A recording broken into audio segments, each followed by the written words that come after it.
happened with your brake? Oh, brain just went there.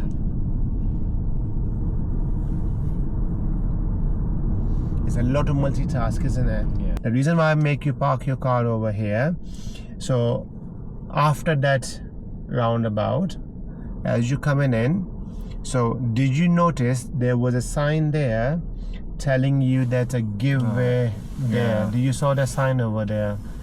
Did you? No, I didn't see it, but I know that it's So you need to see the sign. What is that sign telling you? So we were driving on the left lane. What must you have done that time for safety? check mirrors, because Which mirrors are we talking about? top and right.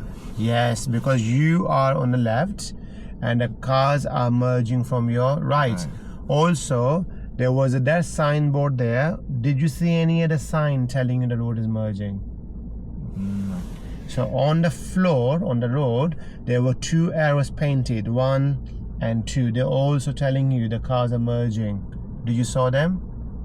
No. No. That's why this is a video. So watch them as well. So make sure next time when you're approaching, first arrow, look at your center in the right mirror, second arrow, center in the right mirror, and then keep going. If somebody's merging, then judge their speed, how fast they're coming. If you feel they're coming really fast, ease off the accelerator, let them go. If you feel they're coming, but you would be able to merge first, then you can carry on going as well. It's all about making the right decision at the right time. So remember that, please merge, okay?